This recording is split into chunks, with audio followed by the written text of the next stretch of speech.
And hello, everyone. Welcome to Judge Pez, Dispensing Justice.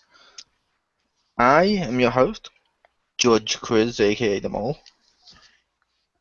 And joining me for this one is James Phoenix Hello. and Anastasia Lazerbeam. Hi. And the topic this week is the topic this month, I should say, is virtual reality in gaming. Fad or future? Oh, to gaming specifically? Well, you can use outside. Okay. But I just meant because they're all using it for gaming now. That's why this topic came about. But Fair enough. so, Mr. James Phoenix will be arguing that it's a fad, Indeed. and Mr. Anastasia Lazerbeam will be arguing it's the future.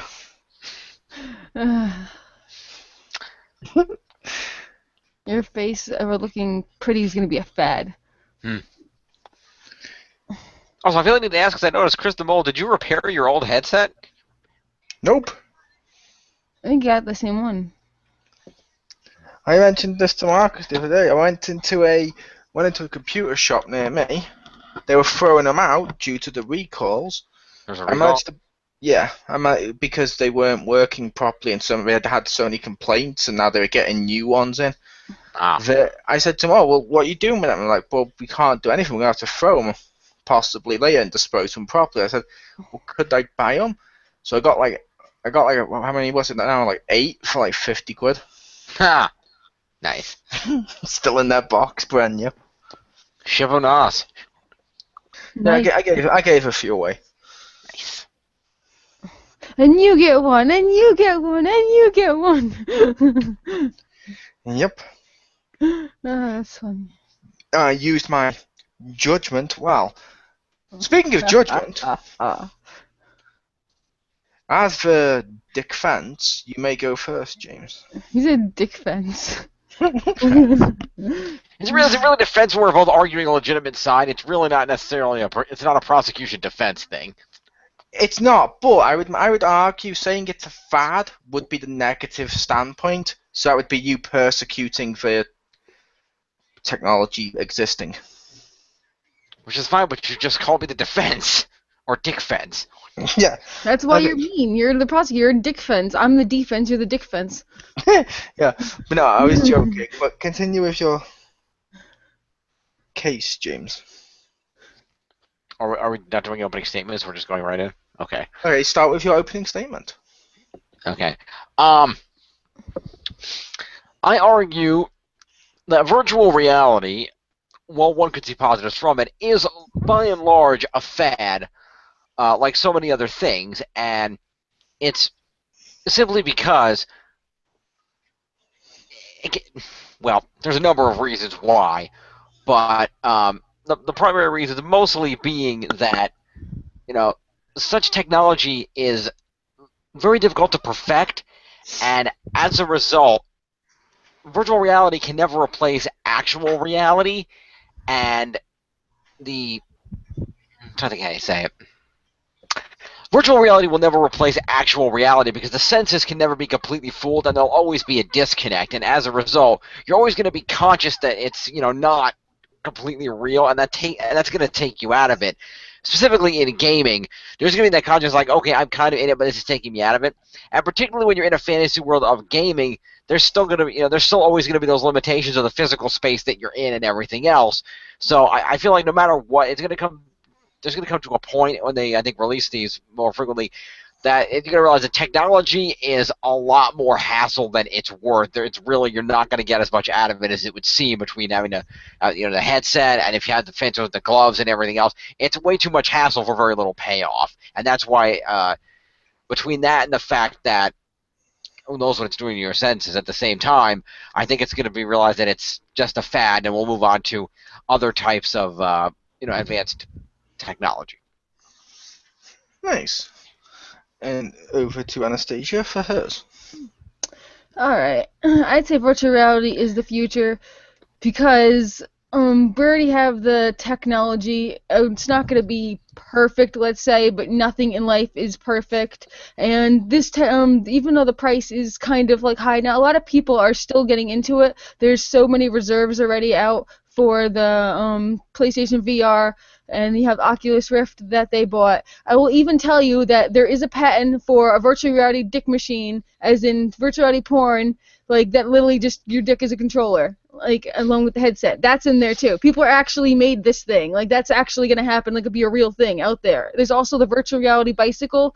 There's so many different ways people are making these individual ways to use virtual reality. There's pretty much a limitless amount of what you can do with the virtual reality. Once like the headset itself is perfected, they have like just keep going on with new and new ways to use it. So it's just going to inspire new growth. What would be a virtual reality bicycle? Oh, you're on an actual bicycle, but then like you can do any actual like kind of any riding. When I say virtual reality, I mean it works with the virtual reality. It's an actual like stationary bicycle, and you can use that to pedal, and then you go in the game, and any kind of like you're on a horse or any kind of mounted unit. That's what you can that's what then, I was thinking. So it's like that's what I was thinking. So it's an extension of yes. something that's already in place, because you can go on exercise bikes while they do like backgrounds and stuff for Yeah, simulating. but it actually does a move, and you can like lean with the virtual reality or look with the virtual reality, and it works as well. And it's already in the market. You can buy it. You can actually try it now if you're at the right place. Nice. Yeah, I would imagine if you need to spend $1,200 on that, or spend $100 on a bike. Hey, that's just one step away from the virtual reality dick machine. Like if you want to put your dick in a virtual reality machine, go ahead. Hey, I'm just saying. To be fair, she also did say horse. Yes, Yeah. we know she's the whore, but you don't have to bring that up. No, she said horse or any other mount that you wanted. Yeah, like, cause you're on the riding your bike and you're pedaling, but it can also be like any kind of mounted unit or flying, or they did a unicorn, Pegasus, actually alicorn, sorry, in the demo, and that was pretty amazing. Okay then. That was pretty sweet. And they also did one where you were a dog riding a motorcycle. That was cool. And you looked in the mirror and you saw your dog head, but the dog moved as you moved. Like, so it was so cute. Why would a dog be riding a motorcycle? Because it can. Wouldn't the That's dog why. just be having his head out going? Well, Yeah, if you that too. decide to move your head and stick it out of the window and stick out your tongue, I mean, There's obviously, no window. You're on a motorcycle. They have front windscreens. yeah, like Some do, anyway. Some do. Anyway. But yeah, there's limitless applications for it. Okay, so let's start with the rebuttals. Pew, rebuttal what Jim said. Oh, I thought I just did. I thought you just went with your opening statement. Not what he said. Uh-oh. Okay, Jim, rebuttal what Pew said. Okay. So, there are that's not to argue that there are not certain applications that the technology could be useful for. But, as I said, it's one of those things where, yes, you could use the applications for all this technology, but really, it's, okay, I could go get a fancy headset, I could get on this mount, I could do all this stuff, or I could actually go out in the world and ride a bike or ride a horse and, actually experience the world. It's one of those things where, yeah, it's kind of cool for some people, but not only is it, a lot of money for something that you could have much more enjoyment with experiencing in the real world, number one, but number two, you also come with that risk of, if you could do all this interesting stuff in the virtual world, you're going to come with that risk of getting addicted to the virtual world and, only being able to do that and not being able to handle the real world anymore. It's happened, it's even happened with just the technology we have today of, people go into, like World of Warcraft or something and become like, insert reference to a South Park episode here. The judge knows what I'm talking about. What was that? You're saying something about addiction? Couldn't hear you. I was playing Candy Crush. Exactly. That's it. Candy Crush. Anyway, yeah, that's exactly. People are addicted to technology as it is. We don't need to give them more immersive technology to be more addicted to, because you're going to get to the point where either A, nobody ever interacts with each other anymore except for these machines, and that's going to lead to one of two futures. Either A, the future that you see in the movie WALL-E, where everybody's a bunch of fat blob people that are moved around by robots and they don't actually do anything anymore, and they just talk to each other on screens even though they're 2 feet next to each other. Or B, it's going to turn into the Bruce Willis movie Surrogates. Oh, okay, I was I've surprised. seen that movie. You talk about evil technology and films that it could be, and you didn't mention Terminator. Impressed. That's normally the go-to one. And like Amazon does drones, and everyone goes, "Oh my God, it's Skynet." It's like, no, not everything's Skynet. That is also a valid thing. I make the point. I'm one of those people who has not seen any Terminator movies, so that's not the first thing that comes to my mind. I like your chances, Pew. Neither is she said.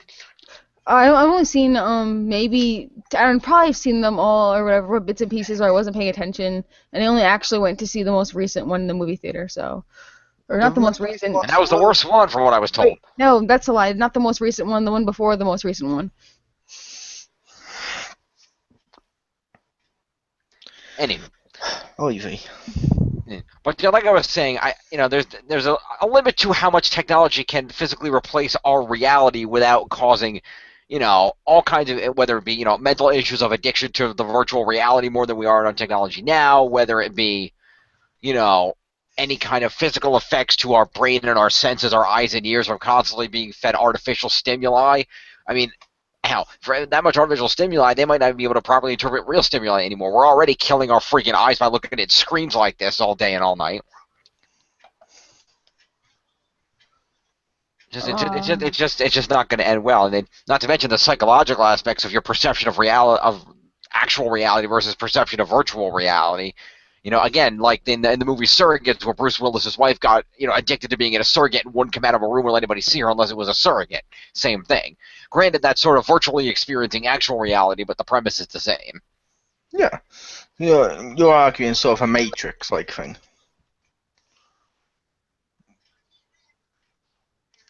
I don't know why this happens all the time, but yes. Pew. Alright, I'd argue whether the future is good or bad, it's still the future and it's still going to happen, first of all. Better or worse. Second of all, I was going to say that this VR goes beyond gaming. It goes on technology. There are people still using VR to help them actually improve, their vision and communications. And it's just like, even if, like I said, even if like the gaming is not going to work out, it'll just people get addicted and everything. That's already happening. It's still going to happen. There's nothing to stop it from happening. People are going to still might as well give them something prettier to look at, or at least some different new way to experience it. Anyway, but people can also use this way beyond gaming. They're going to use it for technology, for medical reasons. They can use this for training. It's just going to go way beyond pretty much every facet of old communication into now. Nice. So Jim heard half of my argument. I had the whole time. I heard your entire argument. Okay. You didn't have it on the whole time. We literally saw you take it off, and we literally saw you put it back on halfway through what you were saying. We saw it on screen. And you saw me leaning over here. We also saw you take it off before you leaned over, because you did that to answer the phone. Maybe if he had some like a VR headset, he wouldn't be more, communicative with us. Don't lie to the judge. Nah. But we're lawyers, isn't that our job? No. Maybe your job as a prosecutor/bad guy. Just because he's a bad guy doesn't mean I'm a bad guy. Doesn't mean he's not a cunt. Oh. Ouch. Sorry, I misquoted. Just a little. I forgot. You forgot. At any rate, the other reason I feel like this kind of virtual reality technology is a fad, at least this, the type of technology we have, is because they've been trying to develop this stuff for a long time. I point you to the Virtual Boy. We saw how that ended. Yes, technology is significantly more advanced, but there's still going to be a point where you're going to put this on, and it's just going to feel awkward having all this stuff on you and doing all this instead of just going out and experiencing reality. At the same time, other technologies are advancing that are not pray-tell virtual reality, but that are things that will enhance those abilities. Things like 3D technology on televisions and screens, Super HD. Things like holographic technology that's been developing. We've seen use of that in various things. So like the judge might remember the holographic Sister Abigail, for example. I think that's what that was supposed to be. I don't know, but anyway. Um, there's a lot of advances in other technology like that, and I feel like those technologies, if you're going to put those head to head against these supposed virtual reality type things, that other stuff is going to win because it's still virtual, but you don't have to have all this fancy stuff on you, and you can actually experience it with your senses in reality to some extent, instead of having to, basically instead of this environment having to move around you and replicate a real environment and try to respond to your senses rather than your senses responding to the environment. You're like reversing how natural things are supposed to work like that. Whereas as other technology evolves into what I believe will eventually be something not unlike a Star Trek holodeck, I think that's at some point in an inevitable future, that's a more realistic type of using something like that where you physically go into an environment and can therefore interact with it and can therefore react to it the way you would a real environment, but still having virtual without the need of that type of virtual reality where the environment's reacting to you and you've got all this bulky stuff on and you look like a moron. I will rebuttal with in the 50s, or not, sorry, 60s and 70s, if you recall, and possibly 80s, all the technology people wore to help them lose weight or to help them, keep in fit, or all those weird circulating things, or the belt around you. People will do lots of weird things to themselves and add lots of weird contraptions as long as they think they're getting something on it for their benefit. You'd be surprised a lot of the stuff people will put up with to get what they want. Thank you, Pew. How many of those devices are still in use today? Not a lot, because they were fads. But still, the fact that they would still buy it. I would point out, Jim, you kind of contradicted yourself. I did. When you mentioned this is a fad, because the future is going to be like the Star Trek holodeck, which in itself was a giant virtual reality machine. That's not really virtual. It's not a virtual technology. It's a holographic technology. It accomplishes the same goal, but with different technology. But they still count it as virtual reality. Same thing with the Microsoft HoloLens that's coming out, because you're doing it in a virtual space and you're touching it, interacting. Yeah, but it's not still putting things on you and the environment responding to you. Whereas, your natural senses are designed to respond to the environment, and if you're in something like these, the helmets and everything, if it's off by just a little bit, it's going to make you ridiculously nauseous and cause all kinds of brain problems, and that's been documented. So. You gotta be careful with the health benefits of doing all that sort of thing too. Whereas, if it evolves to the point where you can do something like holodecks, yeah, I could see that being a more permanent thing because that's much more advanced. You can interact with it with your natural senses. It's realistic. But I feel like the type of virtual reality technology we're talking about in the here and now, I feel like that type of technology is a fail. How many people in the here and now actually do go outside and want to experience the things that technology can already do for them? How many people not actually enough do that? people. That's why we don't need to give them more technology to get away from the world. That's why it's going to go even further. Because it's going to go even further. We don't want everybody to be fat blob people like in WALL-E. That's what we're trying to avoid. People don't need more technology. Just because they don't need it doesn't mean they don't want it, and it's not going to happen. People don't always know what's best for them. Just because they want it doesn't mean it's the right thing to happen. We're not talking about the right thing. We're talking about whether it's going to happen or not going to happen, future or fad. Yeah, and I say it's fad because they're going to want it all they want. They're going to get it all. Then they're going to realize that they don't like it. They're going to move on to the next big thing like they always do. Because they're going to realize having all this clunky stuff all around them and everything else is a pain in the ass. This is the future. And not to mention unforeseen medical and psychological problems. They're going to have enough medical and psychological technology with this to solve any problems in the future, I'm sure, with a different VR. No, I disagree because I remember at one point, and this was actually somebody speaking in reference to the Star Trek holodeck, but the same premise would apply to even the stuff you mentioned earlier of, you're going to have this, virtual reality technology for sex and everything, everything else you can do with this. The point can be made that, never underestimate the importance of good psychological help in a virtual world where you can literally fuck anything. Okay. There's going to be psychological disorders we haven't even heard of yet being caused by this shit. Okay, that's one part of an extension of virtual reality that people could or could not do. Yeah, not to mention, Not to mention, as I mentioned earlier, our eyes are already being shot from looking at screens all the time. Imagine having the screen right in the front Hey, I'm here. just That's just going to supporting kill your eyes choice. even more. I'm supporting choice. If people want to jack off to virtual realities, that's their business, and I will be glad that they can, because that'll bring life to even more possible technologies in the future. But you know what?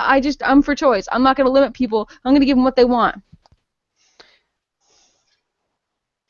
Even if everybody's fucking virtual technology, there's going to be no babies, and we're all going to die out. We're all tired anyway. Might as well go out having fun.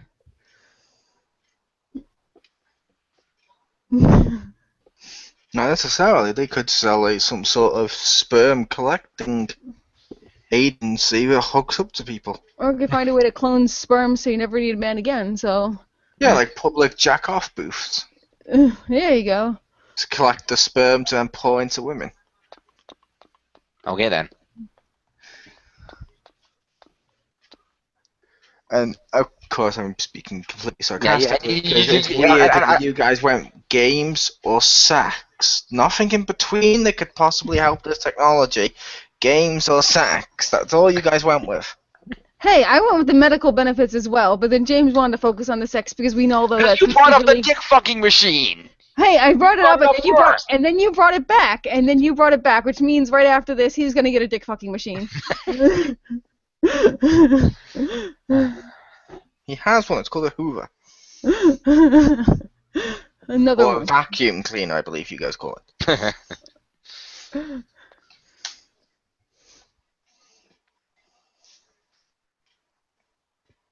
So, regardless of the impetus in which you're using it for, whether it be for medical purposes, whatever else, it's not going to replace reality. And I feel like there's going to go a point where people are going to get frustrated with. There's going to be a limit to how real you can make the virtual reality, and once it hits that limit, the fad's going to be over, and people are going to go back to reality or to some new technology that makes something more real, if that's even possible.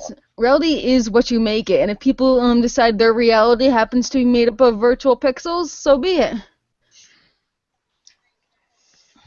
See, I don't think. See, I personally, you see that as a so be it. I see that as a, this is a down thing for humanity. I don't see that as being a thing. I see that as being a we don't want this to happen, then we want to try to make humanity better thing. I never put humanity in the like high categories of greatness in the first place. So if it goes a little it's like no skin off my nose.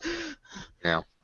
I personally have a higher opinion of people, and I think that they'll realize that this is doing us more harm. At some point, we'll realize that it's doing us more harm than good, and it'll become a fad that maybe it'll still be occasionally used for things like medical training in specialized things, medicine, dangerous situations, things like that. But beyond that, I don't see it. I don't see it lasting very long. I think it's going to reach a point where we're going to realize that it's more effort than it's worth. It's going to reach a limit of reality that you're not going to be able to surpass. You're going to hit that uncanny valley, as they frequently call it. I think marketing wants will always exceed the humanitarian wants. Like I said, I like to take the approach that we are going to better ourselves and become a better people as a result, and that we're not going to let that own us, and we're inevitably going to we'll realize that this is just it's distracting us from better pursuits and enjoying the real world. What's left of it that we haven't destroyed, and enjoying that while it's here. I will say the Judge does not condone judging humanity as good.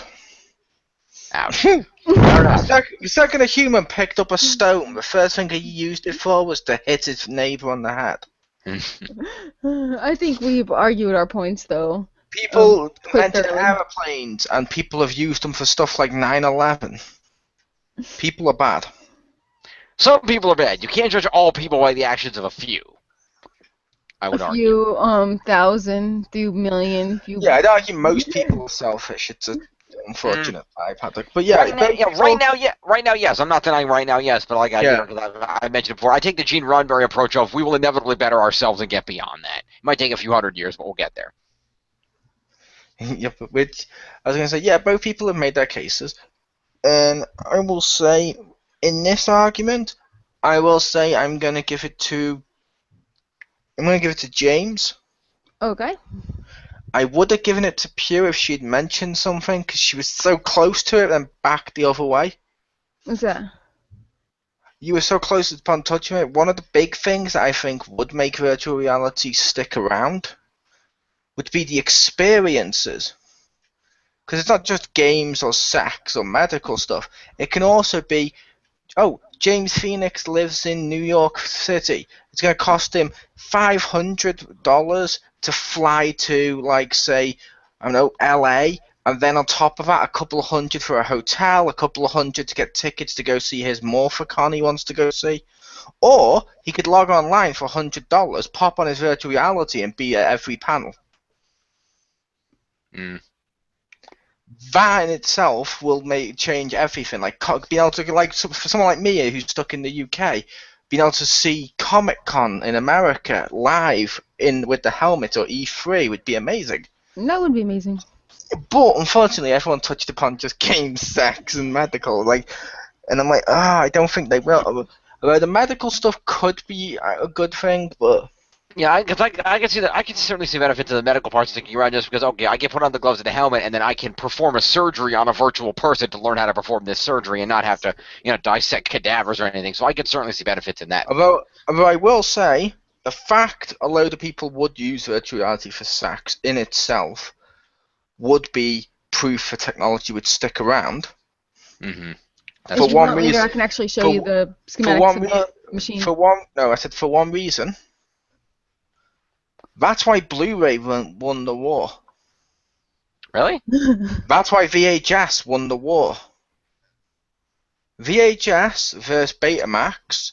The second porn supported VHS. This one died. HD DVD versus Blu-ray. They announced porn supported Blu-ray. That one died. If you look at the porn industry, it tends to actually steer people towards it because people like new technology and people like jacking off. So. It's a sad little truth, but yeah, that's kind of true, sadly. But I was your host to this one, Chris A.K. the Mole. Congratulations to James Phoenix. Thank you. And clapping. And thank you for joining. Yeah. And thank you for joining us, Anastasia Lazerbeam. You're welcome. This has been fun, and we'll get a new topic for you, maybe with new people, maybe with the same people next month. So, peace. Court is adjourned.